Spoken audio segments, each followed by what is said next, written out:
Le Barça est clairement en crise. Ibrahimovic a 40 ans et pourtant, ça se voit pas vraiment. Et bien sûr, la Première Ligue régale. Bienvenue à l'Observatoire du football.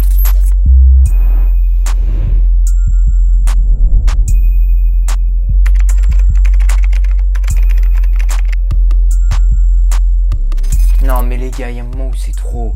Non mais là, c'est trop. C'est trop, le Barça va mal. Essayez d'arrêter l'hémorragie un tout petit peu là. On est où? On est où, vraiment? C'est le Barça tout de même. Non mais sérieusement, Koeman, depuis qu'il est arrivé, qu'est-ce qu'il a fait? Qu'est-ce qu'il a fait? Est-ce qu'il a vraiment amélioré ce Barça? Au début, il y avait des choses intéressantes. Une mentalité beaucoup plus importante au Barça, avec beaucoup plus de matchs remportés à la dernière minute, mais on voit plus l'ADN du Barça, c'est terminé. Je sais, il y en a beaucoup, ils vont me dire, oui, c'est à cause de l'effectif du Barça. Voilà, avant on avait des Xavi, on avait des Eto'o, on avait des grands joueurs, des Suarez, des Neymar, des Messi. On pouvait jouer voilà, de façon spectaculaire et maintenant c'est plus possible. Mais les gars, faut arrêter. Ok, vous avez un effectif moins bon que vos plus belles années, mais ça reste un effectif potable.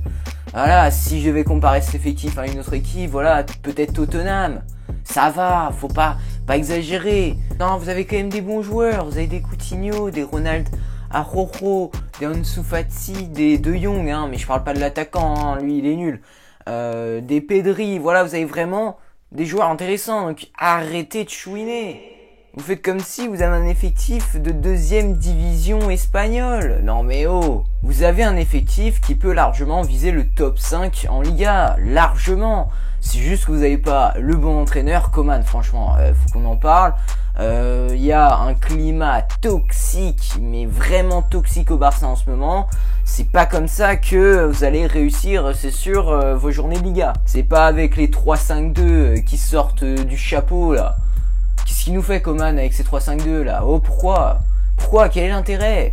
T'as bien vu qu'à chaque fois que tu sortais cette compo, bah c'était catastrophique, donc pourquoi continuer? Donc vraiment, changer de coach, essayer de trouver voilà, une cohérence un peu dans vos compos. Tu enchaînes 2 défaites catastrophiques en Ligue des Champions. 3-0 Bayern Munich, 3-0 contre le Benfica, non mais... Et ensuite tu perds contre l'Atlético de Madrid, donc c'est pas étonnant avec Luis Suarez qui fait la célébration comme ça pour rappeler à Koeman comment est-ce qu'il l'a viré avec juste un appel lorsqu'il est arrivé. Voilà, c'était assez irrespectueux et clairement Suarez, il a un peu rappelé à l'ordre Koeman, hein, et Koeman il était d'ailleurs dans les tribunes parce que je crois qu'il avait eu un carton rouge, quelque chose comme ça, donc il a regardé le match des tribunes, voilà, avec une impuissance vraiment complètement ridicule. D'ailleurs je crois que il y a des photos de lui en train de téléphoner au milieu du match, donc il n'en a rien à faire du Barça. Bref, c'est... Non mais... Là, c'est catastrophique, hein. Mais bon, si le Barça pouvait changer de coach comme ça, juste en claquant les doigts, ce serait déjà fait, hein. On sait très bien qu'il y a des problèmes financiers, voilà, là-bas, économiquement, c'est pas bon. Donc, juste virer un entraîneur, licencier un entraîneur, c'est très compliqué pour eux parce que, bien sûr, si tu licencies un entraîneur, bah, faut le payer une certaine somme. Donc, bien évidemment que Laporta va dire que il a la confiance en Koeman, bien évidemment qu'il va dire ça parce qu'il peut tout simplement pas le virer, il a pas l'argent pour.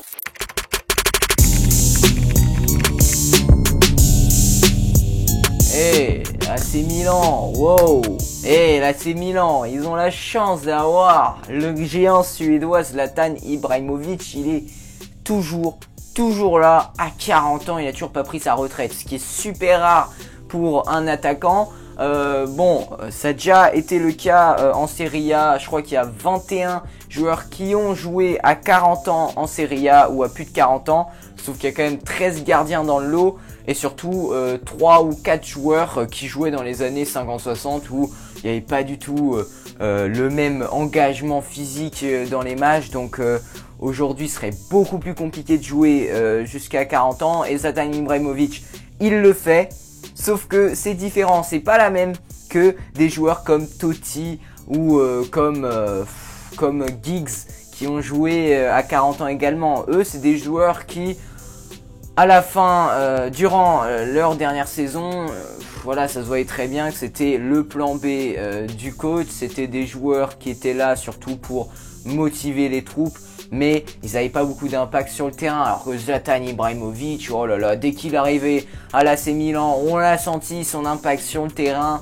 Mentalement, ça a tout changé. Hein. Il y a 2 ans, quand Zlatan Ibrahimovic est arrivé, l'AC Milan, ils étaient 10e, ils ont fini 6e, je crois, ou 5e.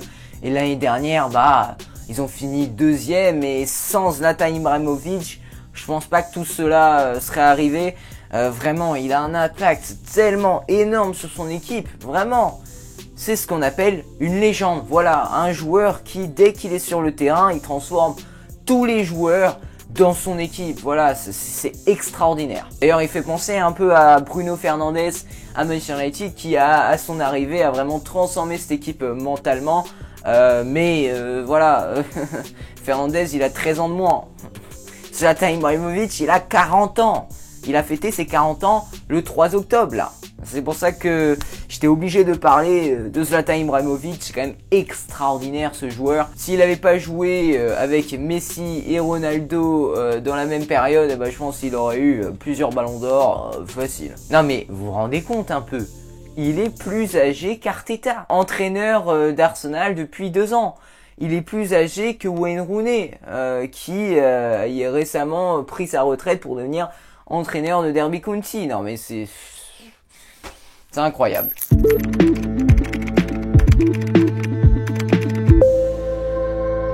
La première ligue, les gars. Ah, j'espère que vous n'avez pas raté le match Manchester City-Liverpool. Si c'est le cas, vous n'êtes pas le seul, parce que moi je l'ai raté ce match.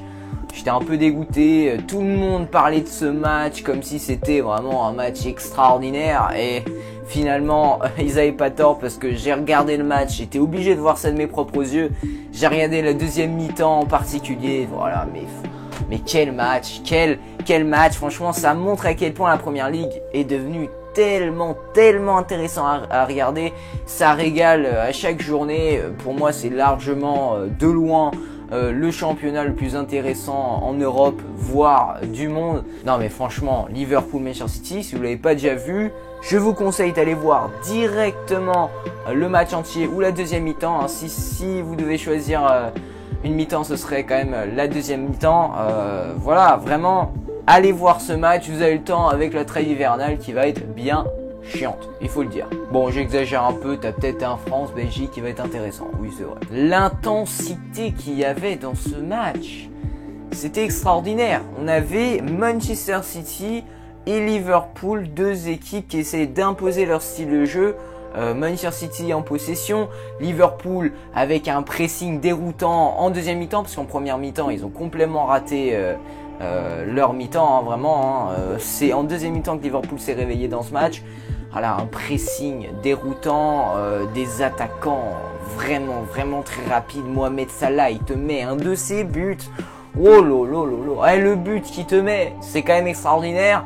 Il y a Diogo Jota qui était sur le terrain avec le duo Mohamed Salah et Sadio Mané. C'est vraiment un trio de folie. Malheureusement, je pense que Firmino, voilà, il s'est officiellement fait dépasser par Diogo Jota dans la tête de Jürgen Klopp.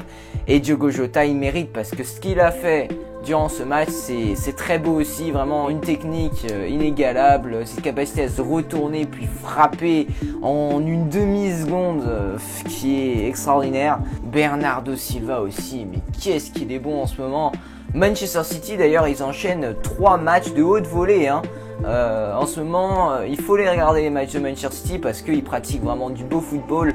Contre le Paris Saint-Germain, ils avaient bien joué, hein, même si c'est terminé en défaite, ils avaient vraiment bien joué, ils avaient des grosses occasions, vraiment ça jouait très bien. Avant ça, ils avaient joué contre Chelsea et ils les avaient dominés 1-0 avec un but de Gabriel Jesus. Encore une fois, ils avaient sorti une masterclass, et là contre Liverpool, ils ont encore une fois régalé. D'ailleurs, Pep Guardiola l'a dit en conférence de presse, il est heureux tout simplement. Il est satisfait de son équipe parce qu'il sait que il joue du beau football. Après, il manque la finition. Dans la construction du jeu, c'est voilà, il n'y a pas de mots pour définir ce qu'est en train de faire Manchester City. C'est extraordinaire. Mais la finition, c'est compliqué. Contre Liverpool, à la première mi-temps, normalement ça devait se finir à 2-0, 3-0, vraiment.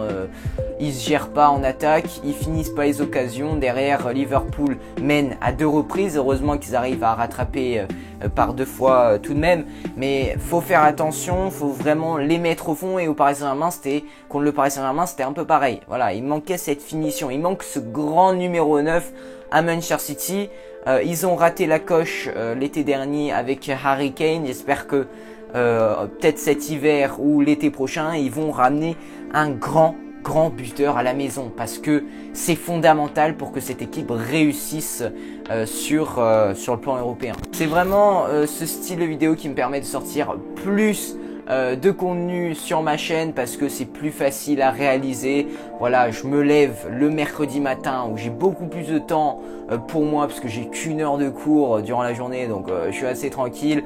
Je me lève, je petit déjeune, ensuite j'arrive dans ma chambre. Voilà, je parle un peu de ce que j'ai appris pendant la semaine, et c'est tranquille. Voilà, je vous partage un peu ma vision du football, tout ce que j'ai appris pendant la semaine. Je vous fais kiffer un maximum, et ça me prend un peu moins de temps parce que il y a beaucoup moins de préparation, c'est beaucoup plus d'impro, il n'y a pas vraiment de notes.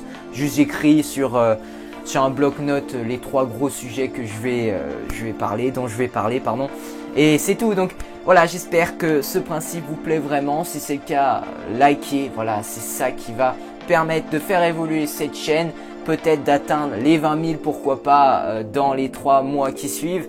On est optimiste, on a des ambitions ici. Donc voilà, abonnez-vous aussi, cliquez sur la cloche de notification. Peace.